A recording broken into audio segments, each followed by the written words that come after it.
All right, guys, what's happening? What's happening? Happy Wednesday to you. It is Wednesday, July 7th, 2021. This morning, we are going to talk about some more relative to freedom. What's wrong and what's right with freedom? This one, could be debated. It could go back and forth. Everybody will have an opinion on it. But I think it's important to talk about these kinds of things. What's right and what's wrong with freedom itself. Let's get started. It is ultimately important for you to look at your goals, truly what you want to do in your life, and then look at the people who you spend the most time with in your life and figure out if that lines up.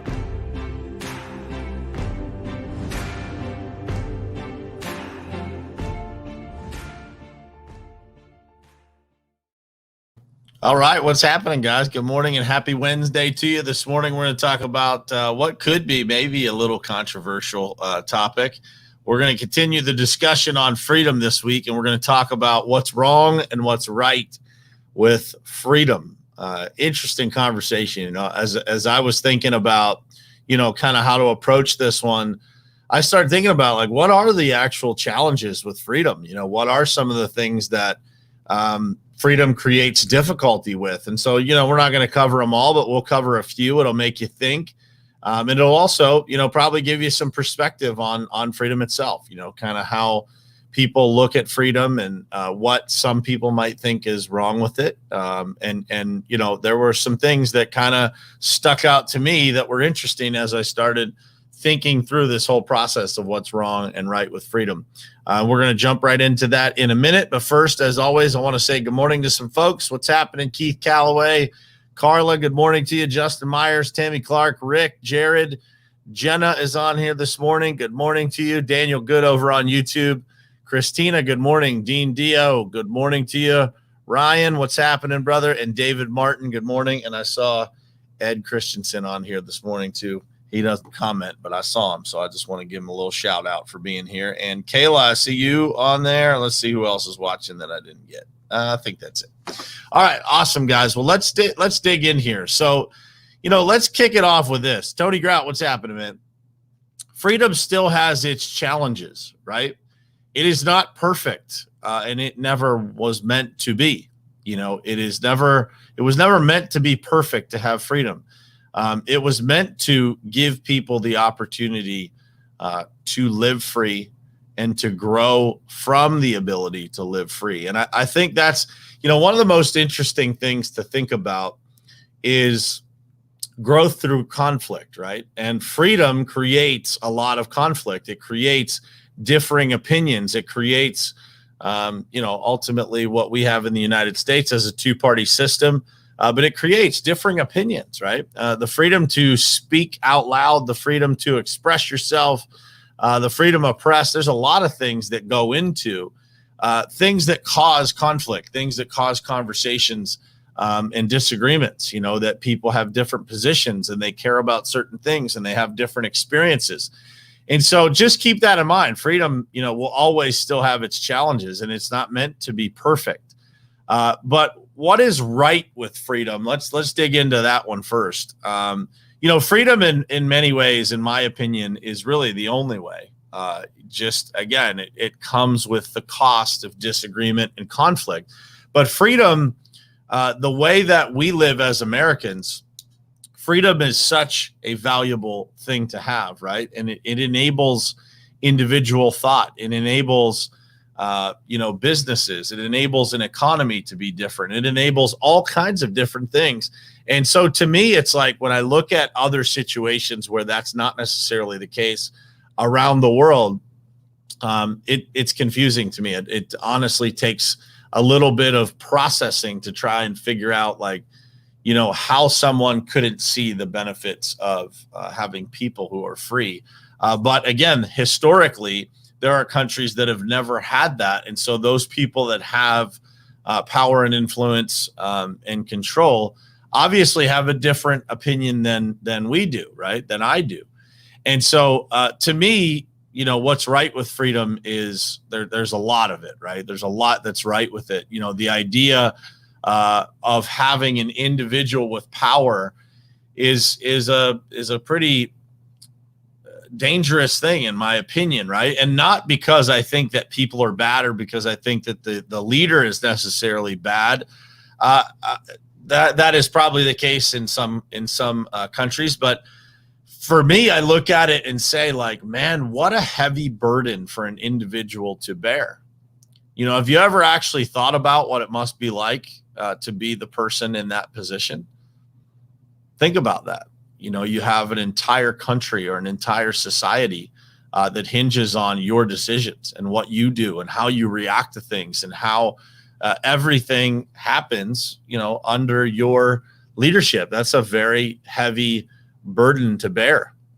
And so when I think about freedom and what's right with it, I would encourage you guys to go read the Bill of Rights, go read the Constitution, go read these things that are the foundation of our country. And I think you will find out what is right with freedom. The ability to have freedom of speech is incredible, right? The right to bear arms is incredible. It doesn't come without consequence. On the other side, some of that we're going to dig into here this morning on the negative side of this conversation.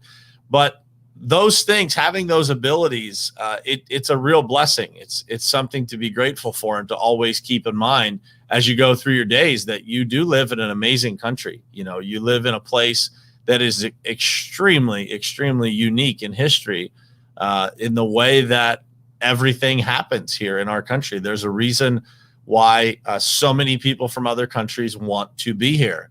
And so I think what's right with freedom, there's a long list, right? But if you just go read the Constitution, read the Bill of Rights, it will explain the entire list of what is right with freedom. Now, some examples of what's wrong with freedom. It's just a difficult part of freedom to actually look at, how can things go wrong as a result of freedom. And so I'm going to give you a couple of things that I came up with here. The first one is the evolution of technology, right? It's hard to keep freedom, in certain ways. It's hard to keep the same blanketed freedom across the technology of evolution, right? It's very difficult because things that are being done on social media, things that are being done in different places as a result of technology are not necessarily going to be in line with what our forefathers imagined in the Constitution, because they couldn't have had any idea of what was going to happen with technology hundreds of years later. And so the technology evolution is a challenge to freedom, right? It is a challenge of how we handle it and how we interact with technology and what big companies have the ability to do or not do. The technology evolution is a challenge for freedom, right? It is a challenge of how to deal with that.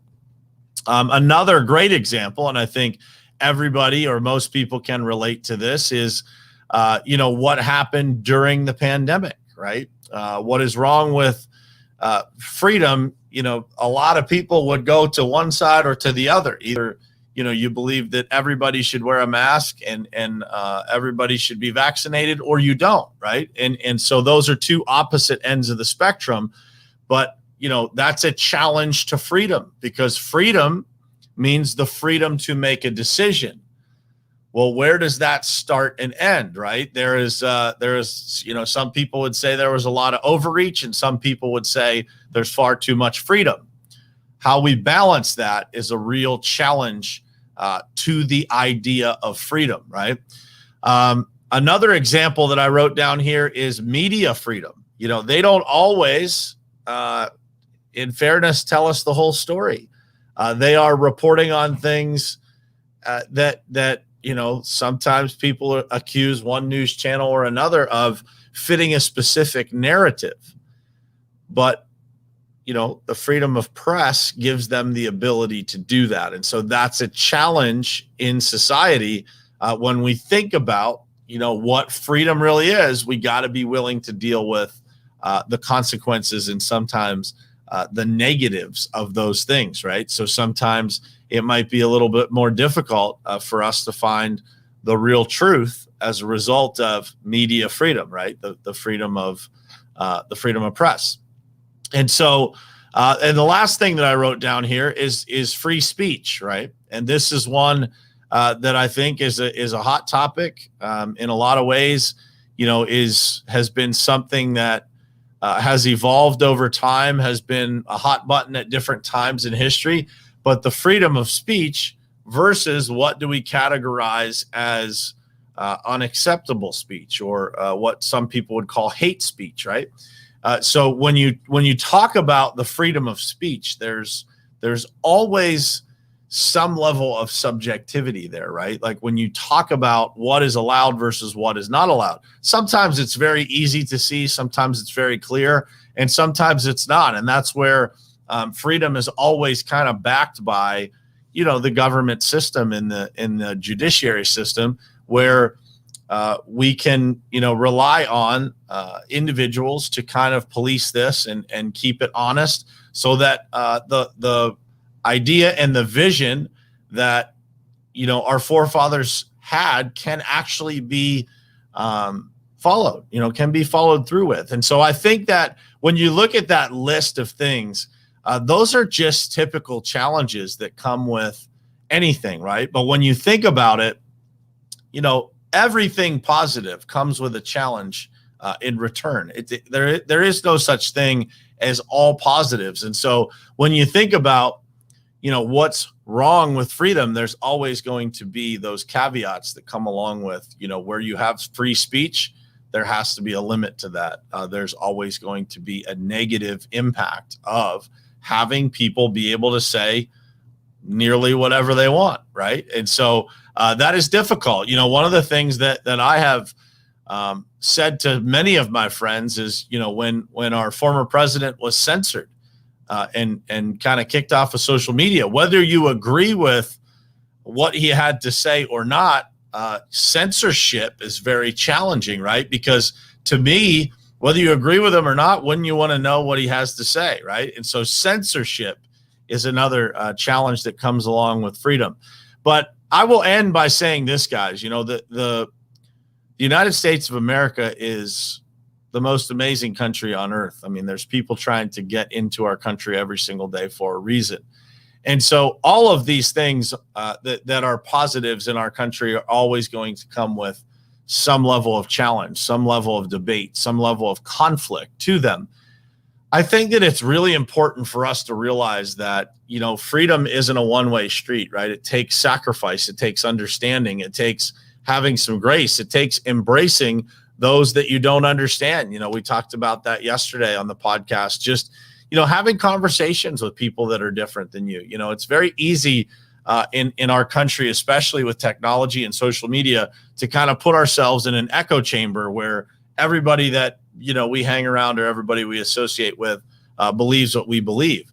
And that's not a healthy way to live. It's not a healthy way to continue advancing our country or society. It's not a good way to advance yourself. You have to be able to embrace, again, what's right with freedom and the challenges, and be willing to accept that. Because, as somebody said in the comments here, Rodney said, freedom is not free. There is a cost, but the price is well worth it. And I want you guys to think about that. There's the greatest cost paid, all the time for us to be able to have freedom. The number of people who have laid down their lives for this country, it is incredible. And so when you think about freedom and you think about the things that go on in our country that you don't necessarily agree with, never forget how thankful we should be to have the opportunity to have those debates, to have the opportunity to disagree and have a say in the end result. We get to go vote, and we get to have a voice, and we get to speak out about it. We have media that can report on it. We have all kinds of gifts, guys, that other countries don't necessarily have. And so I challenge you to think about that and to have some perspective when it comes to what's right and what's wrong with freedom. It's a very important thing for us as a country to understand and to embrace. and to understand that it's not always going to be easy. You know, to Rodney's point, there is a cost. It's not always going to be smooth. It's not always going to be pretty. We're not always going to like the things that happen as a result of freedom, but it is extremely, extremely important and imperative that we embrace that, we keep the perspective, and we appreciate the freedom that we actually have. So I hope this message was helpful for you guys this morning, and I will see you again tomorrow morning with another freedom-related topic. We're going to run out the week with some freedom-related topics in celebration of the July 4th holiday. So I will see you again tomorrow morning, same place, same time, right here on Morning Perspective. Love you guys.